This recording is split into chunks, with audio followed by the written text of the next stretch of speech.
Like کریں، subscribe کریں، bell icon کو دبائیں تاکہ ہماری ویڈیو سب سے پہلے آپ کے پاس پہنچ سکے۔ امام عالی مقام علی جدہ وعلیہ الصلاۃ والسلام کے مد مقابل 22,000 کا لشکر ہے، لیکن امام کے عقیدے پر قربان جائیے، عقیدے پر قربان جائیے۔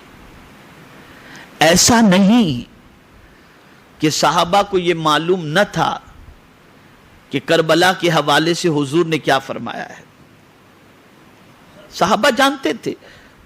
امام حسین کی عمر بھی کم و بیش 56 سال کی تھی، آپ بھی جانتے تھے کہ کربلا کے حوالے سے آقا کریم صلی اللہ علیہ وسلم نے کیا فرمایا ہے۔ لیکن اب جو بات میں عرض کرنے جا رہا ہوں اسے بالکل ذہن میں محفوظ کر لو، میں زیادہ وقت آپ کا لوں گا بھی نہیں، میں مختصراً باتیں آپ کے ذہن میں اتارنا چاہوں گا تاکہ فلسفہ شہادت کو سمجھو اور امام کے احسانات کو سمجھو۔ یاد رکھیں، اسلام پر 2 مرتبہ بہت سخت وقت آیا جب اسلام کے اصلی چہرے کو مٹانے کی کوشش کی گئی۔ توجہ سے سماعت فرمائیں، 2 مرتبہ وقت آیا جب اسلام کے اصلی چہرے کو مسخ کرنے کا موقع آیا اور اس کی کوشش کی گئی۔ ایک وقت میرے آقا صلی اللہ علیہ وسلم کے وصال کے فوراً بعد مانعین زکوٰۃ کھڑے ہو گئے کہ ہم زکوٰۃ نہیں دیں گے، ختم نبوت کے منکرین کھڑے ہو گئے۔ ایک عجیب سچویشن تھی، یہاں تک کہ میں آپ کو بتاؤں تو حیرت ہوگی کہ جب فاروق سیدنا صدیق اکبر رضی اللہ تعالیٰ عنہ نے مانعین زکوٰۃ کے سلسلے میں جنگ کا ارادہ فرمایا تو فاروق اعظم کہنے لگی، امیر المؤمنین کیا کر رہے ہو آپ؟ لا الہ الا اللہ پڑھنے والوں سے جنگ کرو گے؟ 1 سال زکوٰۃ کے لیے چھوڑ دو، بھلے نہیں دیتے۔ لیکن اس وقت شرح صدر ہوا صدیق اکبر کا، تو صدیق اکبر رضی اللہ تعالیٰ عنہ نے اس وقت ارشاد فرمایا، اب کوئی وحی آنے والی نہیں، نہ کوئی نبی آنے والا ہے، دین مکمل ہو چکا ہے، دین کمپلیٹ ہو چکا، اب کوئی آیات نازل ہونے والی نہیں ہے، کوئی حکم نازل ہونے والا نہیں، شریعت کمپلیٹ ہو گئی، اب کسی کو شریعت میں مداخلت کی اجازت نہیں دی جائے گی، میں مانعین زکوٰۃ کے ساتھ جنگ کروں گا، جس طریقے سے پہلے وہ زکوٰۃ دیتے تھے اب بھی ان کو زکوٰۃ دینی پڑے گی، اس لیے کہ اب دین کمپلیٹ ہو چکا ہے۔ اللہ اکبر۔ فاروق اعظم رضی اللہ تعالیٰ عنہ فرماتے ہیں کہ حضرت صدیق اکبر رضی اللہ تعالیٰ عنہ کے اس فرمان سے ایسا لگا جیسے ان کا سینہ اللہ نے کھول دیا ہے، اور ان کے سینے کے کھلنے کی وجہ سے اللہ نے ہمارے سینے کو بھی کھول دیا۔ تو یہ وقت آیا تھا، ایک افراتفری کا ماحول، بھاگ دوڑ کا ماحول، مرتد ہونے کا ماحول، انکار نبوت کا ماحول، ختم نبوت کا انکار ختم نبوت کا ماحول۔ حضرت اسامہ کے لشکر کو سرکار نے روانہ کر دیا تھا، اس کے حوالے سے ٹینشن کہ اب کیا کیا جائے، یہ ایسی سچویشن تھی۔ لیکن اس وقت اسلام کو کما حق ہو اگر سہارا کسی نے دیا اور اسلام کی کشتی کو منزل مقصود تک اور کنارے تک پہنچانے میں جس نے قربانی پیش کی اور جس نے رسول اعظم صلی اللہ علیہ وسلم کے مشن کو آگے بڑھایا، وہ کوئی اور ذات نہیں تھی، وہ صدیق اکبر کی ذات تھی، وہ سیدنا صدیق اکبر رضی اللہ تعالیٰ عنہ کی ذات تھی۔ اور دنیا نے دیکھا کہ سیدنا صدیق اکبر کا فیصلہ حق تھا، اور اللہ نے قدم قدم پر صدیق اکبر رضی اللہ تعالیٰ عنہ کی مدد فرمائی۔ تو ایک وقت تو اسلام کے چہرے کو مسخ کرنے کا وہ تھا، اور صدیق اکبر سرکار کو سب سے زیادہ پسند تھے اور محبوب تھے، یہ بھی سب جانتے تھے. توجہ چاہوں گا, سمجھنے کی کوشش کرو. سب سے زیادہ حضور صلی اللہ علیہ وسلم صدیق اکبر رضی اللہ تعالیٰ عنہ کو چاہتے تھے, دنیا جانتی تھی. تو صدیق اکبر نے بھی بتا دیا کہ جس محمد عربی صلی اللہ علیہ وسلم نے مجھے اتنا پیار دیا ہے, میں ان کے دین پر آنچ آنے نہیں دوں گا چاہے کچھ بھی ہو جائے. اور انہوں نے اس محبت کا ثبوت پیش کیا. اور دوسرا وقت آیا تھا یزید کا. اس نے بھی حلال کو حرام اور حرام کو حلال یہ کرنا شروع کر دیا. ایک عجیب اسلام کے سلسلے میں افراتفری کا ماحول بنا, اور اسی دوران کوفہ سے امام حسین رضی اللہ تعالیٰ عنہ کو خطوط آنے شروع ہوئے کہ آپ آئیں, ہم آپ کی بیعت کرنا چاہتے ہیں, اور اگر آپ تشریف نہیں لائیں گے تو مجبور ہو کر ہم یزید کے ابن زیاد کے ہاتھ میں یزید کی بیعت لے لیں گے, اور پھر کل بروز قیامت ہم بریء الذمہ ہیں, ہم رب کی بارگاہ میں عرض کر دیں گے کہ ہم نے امام حسین کو بلایا تھا لیکن وہ تشریف نہیں لائے. سب جانتے تھے صحابہ, حضرت عبداللہ ابن عمر جانتے تھے, سیدنا صدیق اکبر کے صاحبزادے جانتے تھے, سب جانتے تھے کہ مطلب کربلا والے, کوفہ والے بے وفا ہیں, اور مولا علی سے بھی انہوں نے بے وفائی کی ہے. تو امام حسین رضی اللہ تعالیٰ عنہ کے حوالے سے تو پہلے ہی بتا دیا گیا تھا, اور سرکار صلی اللہ علیہ وسلم نے بتا دیا تھا کہ وہاں پر امام حسین کو شہید کیا جائے گا. تو سب نے مکے میں روکا. توجہ چاہوں گا, سب نے روکا. سارے صحابہ نے مشورہ دیا کہ حسین آپ نہ جائیں. جس طریقے سے صدیق اکبر رضی اللہ تعالیٰ عنہ کو مانعین زکوٰۃ کے سلسلے میں جلیل القدر صحابہ نے مشورہ دیا تھا, ایسے ہی کربلا کے لیے امام حسین کو بھی مشورہ دیا گیا تھا.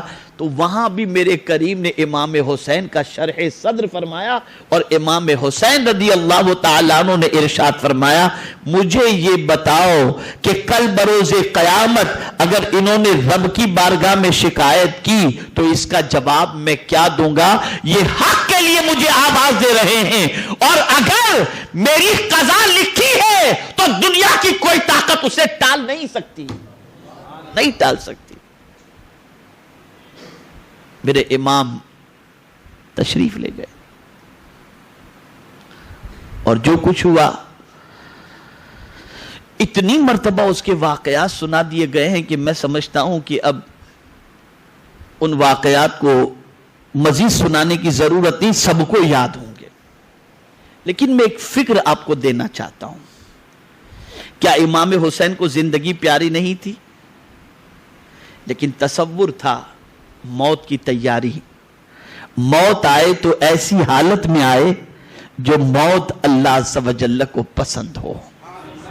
موت آئے تو ایسی حالت میں آئے کہ میرا کریم راضی ہو جائے.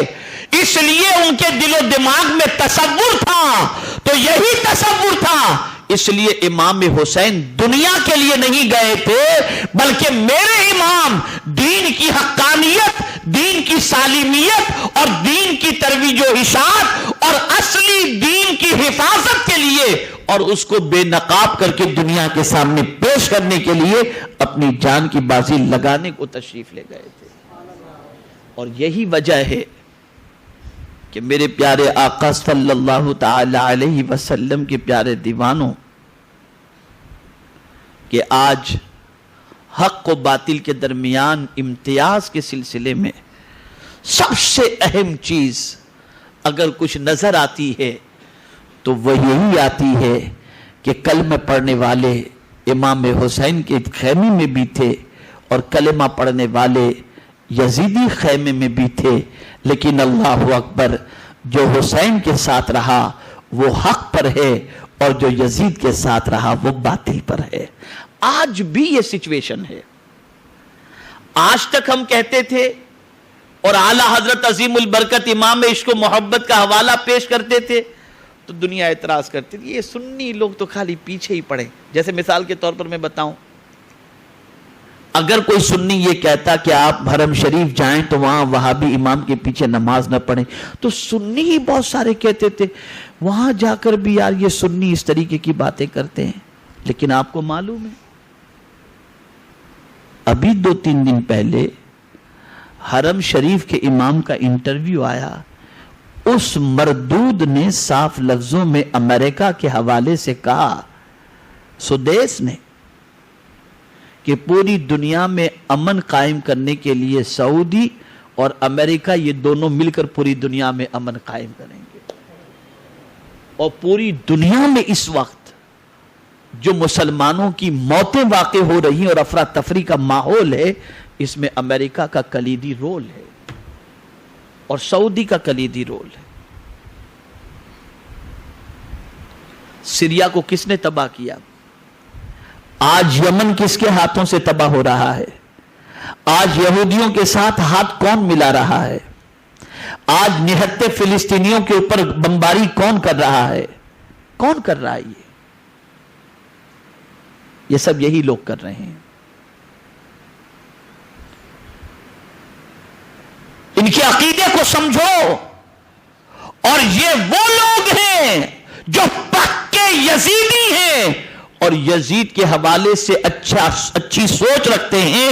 اس لیے سنو, میرے امام نے واضح لفظوں میں بتا دیا کہ حق وہی ہے جو حسین کی زندگی سے ظاہر ہو رہا ہے, حق وہ نہیں جو یزید کی زندگی سے ظاہر ہو رہا ہے. تو ہمیں اس دنیا میں جو رہنا ہے تو ایک سوچ بناؤ, ایک فکر بناؤ, اور یہ سوچ و فکر یہ ہے کہ یہ دنیا ہی سب کچھ ہمارے لیے نہ ہو, بلکہ ہمارے لیے آخرت بھی ہو, ہمارے لیے موت بھی ہو, اور موت کو کبھی مت بھولو. اسی لیے حضور صلی اللہ علیہ وسلم نے ارشاد فرمایا, اکثروا ذکر حاتم لذات الموت. سرکار صلی اللہ علیہ وسلم نے لذتوں کو کاٹنے والی موت کو کثرت سے یاد کرنے کا حکم دیا, اس لیے کہ یاد رکھو زندگی تو اچھی گزر جائے, اس سے کوئی فائدہ ہے یا نہیں یہ الگ چیز ہے. سب سے اچھی چیز یہ ہے کہ خاتمہ ایمان پر ہو اور موت اچھی طریقے سے واقع ہو جائے. یہ در حقیقت سب سے اہم چیز ہے. ہم نے مال و زر جمع کر لیا, اسی لیے حضرت عبداللہ ابن مسعود رضی اللہ تعالیٰ عنہ تابعین سے خطاب فرما رہے ہیں. کیا کہنا حضرت عبداللہ ابن مسعود رضی اللہ تعالیٰ عنہ, 4000 شاگرد ان کے کوفہ میں موجود تھے. اسی لیے مولا علی فرماتے ہیں کہ اے عبداللہ ابن مسعود, تم نے تو پورے کوفے کو علم سے پاڑ دیا ہے. اور اسی لیے فاروق اعظم بھی جب حضرت عبداللہ ابن مسعود رضی اللہ تعالیٰ عنہ کو کوفہ کے لیے روانہ کیے تو فرماتے میں دل پہ ہاتھ رکھ کر, پتھر رکھ کر کہ میں کوفہ کے لیے عبداللہ ابن مسعود کو بھیج رہا ہوں. یعنی اتنے صاحب علم تھے حضرت عبداللہ ابن مسعود. بس یہ ان کی تقریر سن لو, انہوں نے جو واز کیا تھا تابعین کے درمیان اسے سن لو. حضرت عبداللہ ابن مسعود رضی اللہ تعالیٰ عنہ تابعین کی جماعت تھی, اور تابعین کی جماعت سے فرماتے ہیں, ارشاد فرماتے ہیں, اے گروہ تابعین,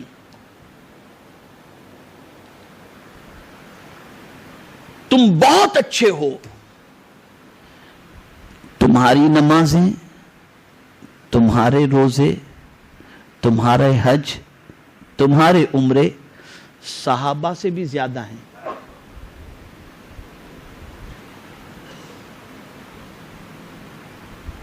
اے گروہ تابعین, تمہاری نمازیں, تمہارے روزے, تمہارے حج, تمہارے عمرے صحابہ سے بھی زیادہ ہیں. تو اب ظاہر سی بات ہے کہ خوشی کی تو کوئی انتہا نہیں رہی ہوگی, بہت خوش ہوئے. لیکن پھر اس کے بعد جو انہوں نے بات بتائی تو تابعین کو محسوس ہوا. لیکن فرماتے ہیں حضرت عبداللہ ابن مسعود رضی اللہ تعالی عنہ، لیکن وہ تم سے بہتر تھے. اب بہتری کے لیے حضرت عبداللہ ابن مسعود رضی اللہ تعالیٰ عنہ اتنا کہہ دیتے، اس لیے بہتر تھے کہ انہوں نے ماتھے کی آنکھوں سے مصطفیٰ کے جلوے دیکھے. تو یہ بات بھی بہت بڑی تھی اور سچی بھی تھی، بہت بڑی بھی تھی اور سچی بھی تھی. لیکن واز تھا نا، تو واز اسے کہتے ہیں جس میں عوام جو ہے اس کے لیے وہ عمل کرنا آسان ہو. آپ ایسی بات بتاؤ جو ان کے لیے عمل کرنا آسان ہو. اب اگر فضیلت کی وجہ صرف یہی بتائی جاتی کہ حضور صلی اللہ علیہ وسلم کی زیارت انہوں نے کی، تو اب ظاہر سی بات ہے کہ تابعین یہی کہتے کہ جن کو یہ زیارت نصیب ہوئی. اب ہم تو اس زمانے میں تھے نہیں، ورنہ ہم بھی حضور صلی اللہ علیہ وسلم کے جلوے دیکھ لیتے.